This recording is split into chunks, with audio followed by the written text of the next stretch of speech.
that is being discussed in this verse by Lord Sri Krishna. Actually, there is no need of worshipping any demigod beside the Supreme. But in the lower stage, just like the other day we have discussed, because we cannot immediately give up our concept of material existence and material happiness and material distress, we take into consideration very seriously without any spiritual life or without any idea of spiritual existence. Therefore, sometimes recommended in the Vedic literature that for this purpose you can worship this demigod. Just like the other day I gave you the example that those who are diseased, they are recommended to worship the sun god. There are different kinds of desires. One who wants beautiful wife, he has been recommended to worship Uma, the wife of Lord Shiva. In this way, there are hundreds of demigods and we have got hundreds of desires. Just like one who wants to eat flesh, he is advised to worship Goddess Kali. Because the Vedic literature will not allow to have a regular slaughterhouse. No, that cannot be. But still, those who want the facility of eating flesh, they are advised that, all right, you worship Goddess Kali and sacrifice a goat before the goddess and eat it.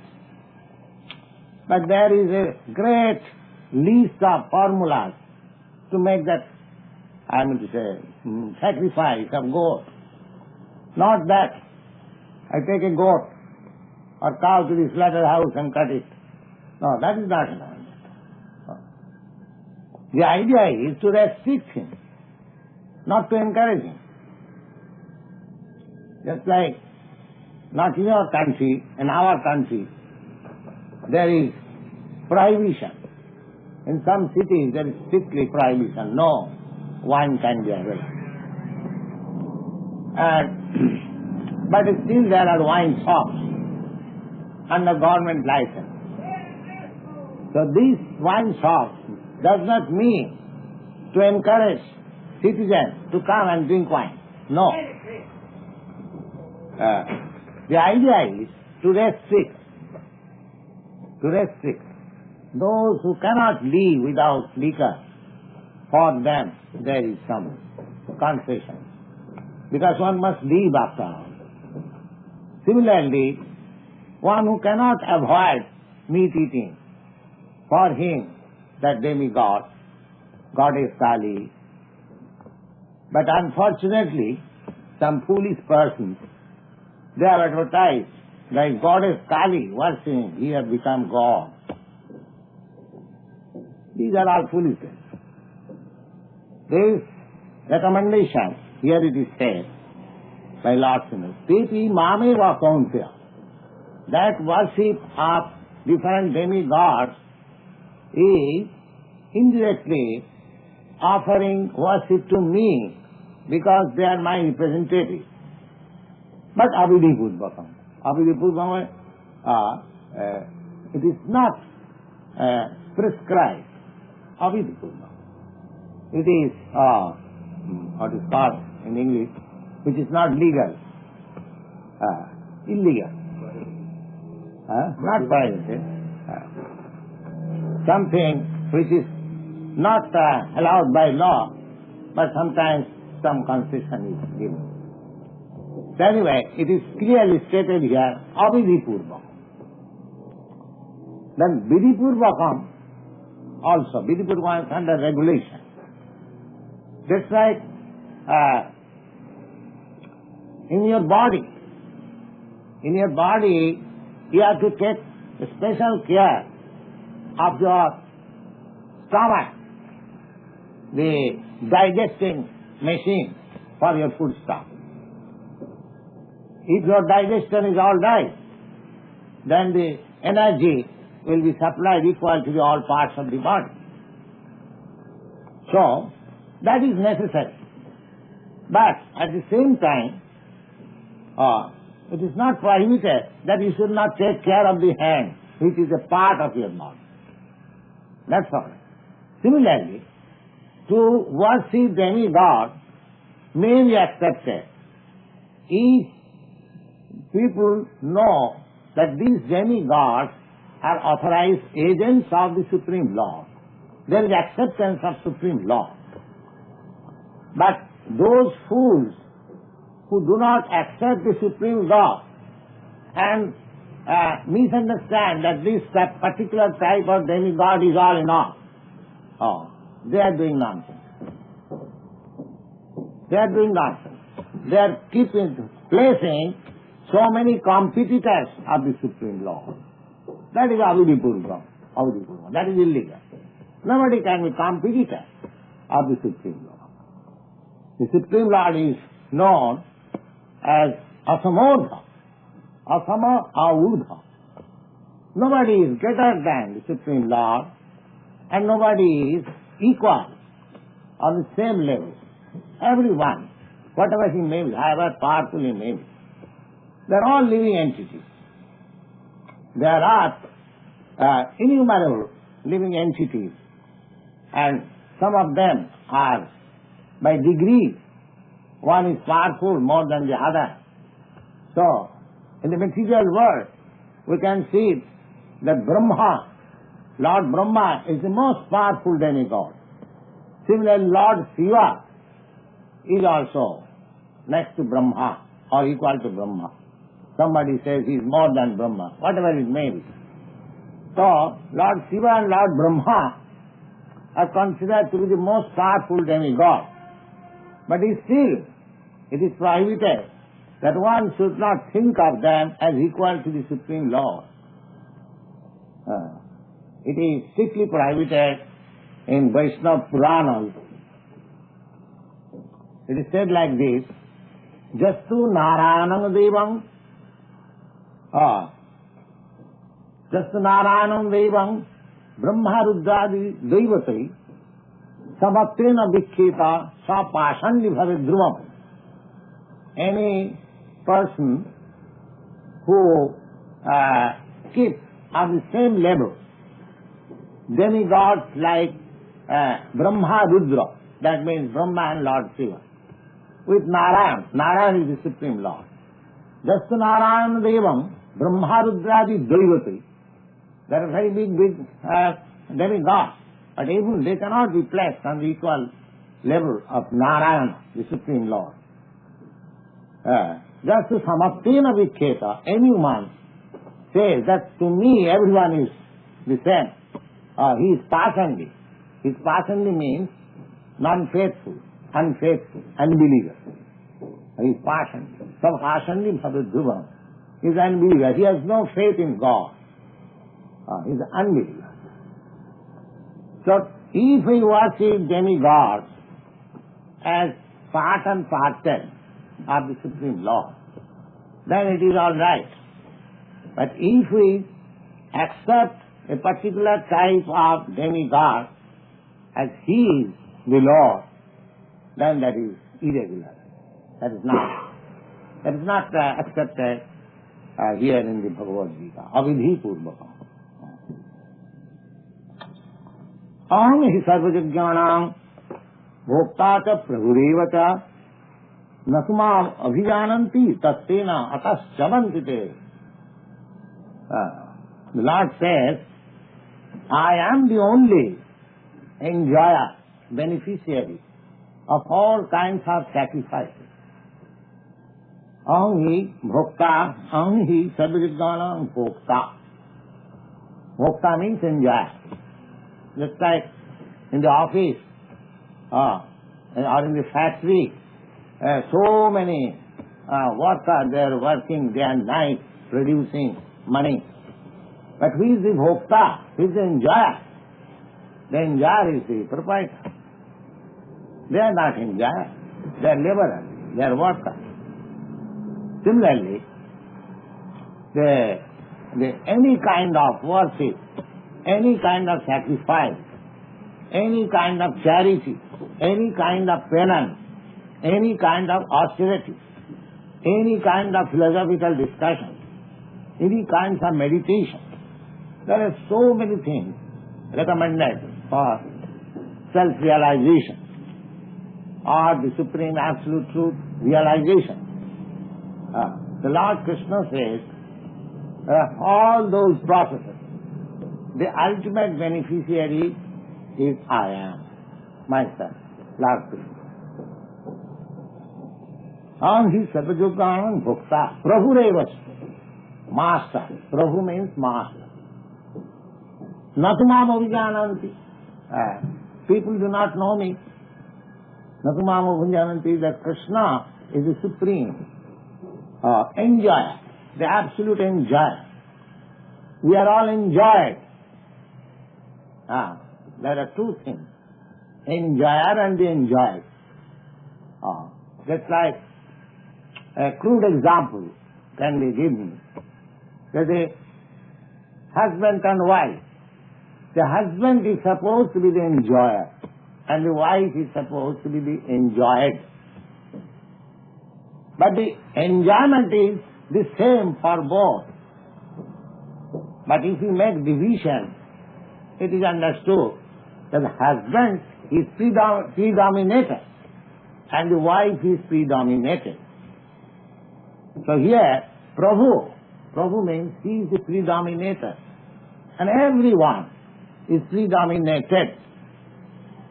Everyone. Therefore, those who are predominated, their duty is to satisfy the predominator.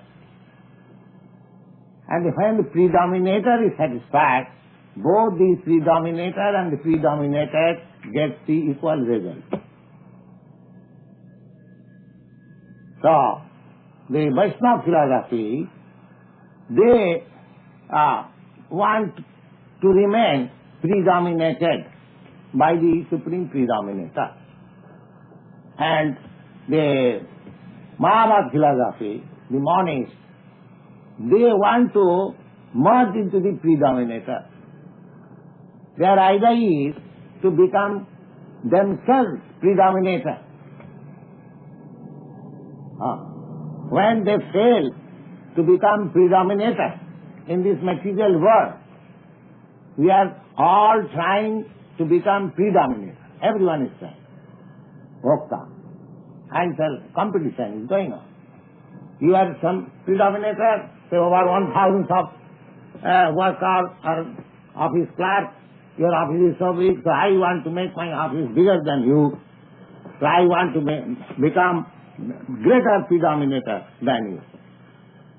This is how competition is going. But none of us is actually predominator. We are all predominated. And because we do not know that I can never be a predominator, therefore I am under illusion, Maya. The real predominator is the Supreme Lord Krishna.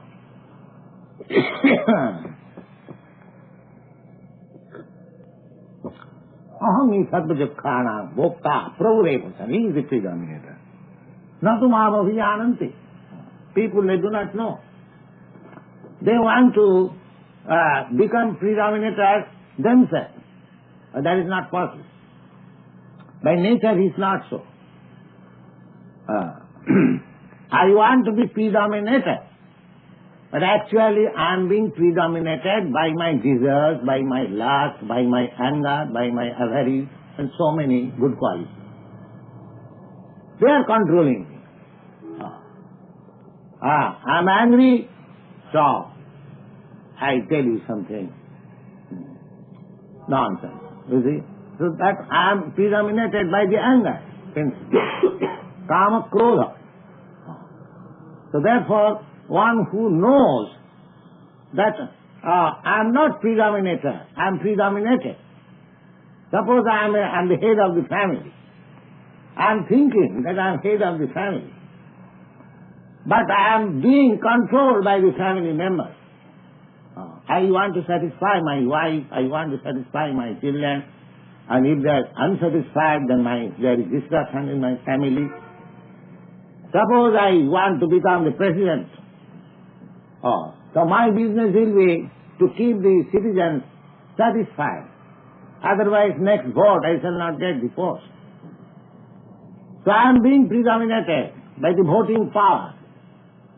But I am thinking that I am predominated. This is collusion. Nobody is predominated. He is predominated by some other principle. Therefore, one who knows this, one who does not know, natu mamo vijananti, one who does not know, tattena atas chavantite, they fall down under the illusion, chavanti. And one who knows that I can never become the predominator, I shall always remain the predominated. If I do not become predominated voluntarily by the Supreme Lord, if I do not surrender unto Him and voluntarily agree to be predominated by the Lord, then I shall be predominated by the elements of material nature. This kama, krodha, lobha, lust, desire, anger, enviousness, so many things. They will predominate. The senses will predominate. Actually, you are, at the present moment, you are servants of the senses. My senses dictate something, I am obliged to do it. I cannot avoid it. Very simple thing. As soon as my tongue dictates, please smoke. Immediately I have to take one cigarette. Immediately. If somebody does not smoke, then he asks permission. Sometimes we do not smoke. Sometimes some gentleman comes and he becomes too much agitated by not smoking, say 5 minutes or 10 minutes. He asks permission. Can I smoke? He's being predominated. He does not know. He's thinking that I'm smoking. But he does not know that smoking is eating him. He's thinking that I'm enjoying LSD. But LSD is killing him. This is the position. It's killing. So, because he does not know that who is the predominator, therefore, Chavanti is falling down. Is falling down. The best thing is best intelligence is to accept Supreme Lord, Krishna, as the predominator and be predominated by Him. That is our natural life. One who does not know, he falls down. Natumama vijananti sattena. Sattena by truth. Simply to know Krishna. Krishna was somebody born in India. And he was very powerful. And he was very intelligent. He has written Bhagavad-gītā. But we do not know actually what Krishna is. And this society is specially meant to broadcast the knowledge about Krishna. Therefore, we have named particularly this society, the Society for Krishna Consciousness. Here is it. The people do not know it. They are writing commentaries on Krishna's book, but they are speaking nonsense because they do not know Krishna. Sattena Chavanti. They fall down from the truth. This is. So therefore, we should try to know Krishna by parampara system. Krishna is delivering his instruction to Arjuna. And if we understand, as Arjuna understood, that is mentioned in the 10th chapter of Bhagavad Gita, then we can understand Krishna to some extent. We cannot understand Krishna in full, that is not possible. Because he is unlimited, and we are limited. So, our power will fail to understand Krishna fully. But if we understand something about him, just like in the Bhagavad Gita you will find, Janma karmam divyam je janati tattva tattadeham punarjanma naiti mameti kaunteya.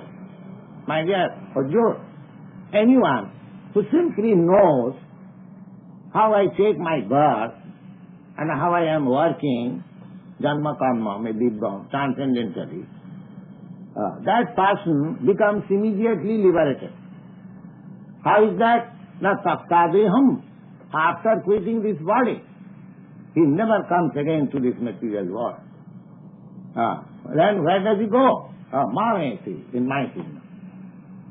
Simply by knowing how Krishna, he is unborn, how he is taking birth, and is supreme, how he is working like us. These two things if we know simply about Krishna. Then how do we know? Therefore, the Vedic injunction is Sadvijnanatham sa gurumeva avyastet. If you want to know Krishna, then you must approach a person who knows Krishna. Don't try to know Krishna by your own imagination. People are trying to know Krishna by faulty imagination. In that way, Krishna cannot be known. So if we want to know Krishna, then we have to know Krishna as Arjuna known. Because Arjuna understood Krishna, what he is. Otherwise he would not have changed his decision. His decision was not to fight, but he changed his decision. He fought because he understood Krishna. So here it is stated, Natu mam abhijananti. People do not know that I am the beneficiary, I am the enjoyer of everything. I am the Lord of everything.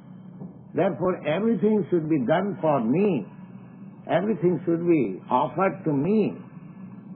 That will make him happy, peace. We are getting after peace. But you do not know what is peace. You are unnecessarily, illegally claiming overlordship on Krishna's property. How we can be in peace? The material agent, the material energy is there. Suppose if I encroach upon others' property, will it be peaceful? The police action is already there. Why the police is there? So that one may not encroach upon others' rights. Police is there. The law and what is called law and order department of law and order. So there, why that is? That everyone should be free to enjoy his right. So you cannot encroach upon others' rights. But here, in our material conception of life, our only business is to encroach upon the right of others. That is our business. We are all encroaching on the rights of others. That is our business. So how you can expect peace? I do not allow even a poor animal to live.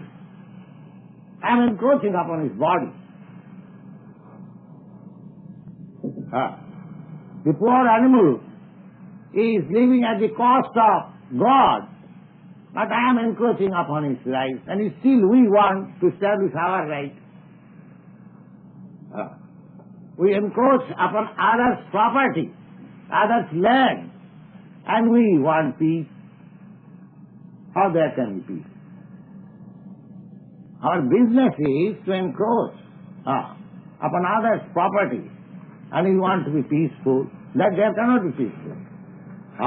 The foolish action is there. Similarly, the material nature is the foolish action of the Supreme Lord. As the state is protected by the Department of Law and Order, similarly, this whole universe is protected by the stringent laws of nature. If we violate the stringent laws of nature, will not, excuse me, even a child, if he transgresses the law of nature, if he touches fire, the fire will not excuse because he is a child. No. Ignorance is no excuse. Similarly, everything, the Prabhu, the Supreme Lord, God is the proprietor of everything. Aham sarva jagyanam bhokta cha prabhureva cha. Natamam vijananti. They do not know that God is the proprietor of everything, so they are encroaching upon God's property and nature is punishing.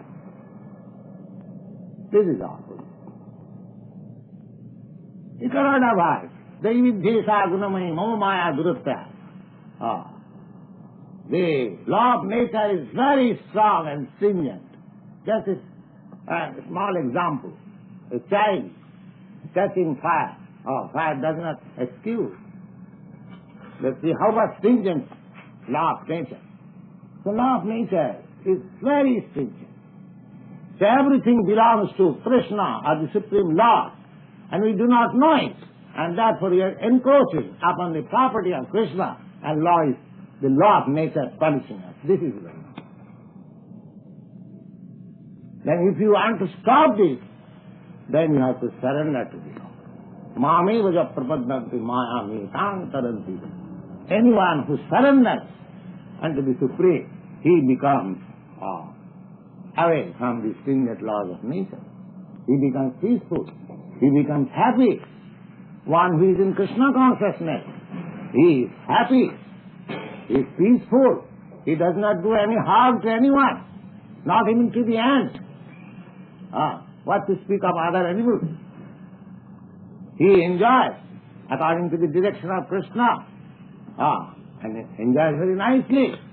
So his life becomes peaceful, happy, and everything that is desirable. He becomes qualified with all the good qualities. Yashasti bhakti bhagavata kinchana sarvai gunai tatra samasati sura. Anyone who becomes Krishna consciousness, all the good qualities automatically develop. They develop. Sarava bhaktasya tuto mahadguna. And one who is not in Krishna consciousness, he has no good qualification at all. Why? Manorathena asatodhav, because he is hovering over the mental plane. He has no more any touch with the spiritual plane. So long we are on the material plane, or gross bodily plane, or subtle mental plane, we have to suffer. We have to go to the spiritual platform. And that spiritual platform is Krishna consciousness. We have to change the consciousness from material platform, from mental platform, from intellectual platform to the platform of Krishna. That is our program, Krishna consciousness. If we become fully Krishna conscious, there is no chance of falling down. If we do not become, then there is always chance of falling down. Thank you very much.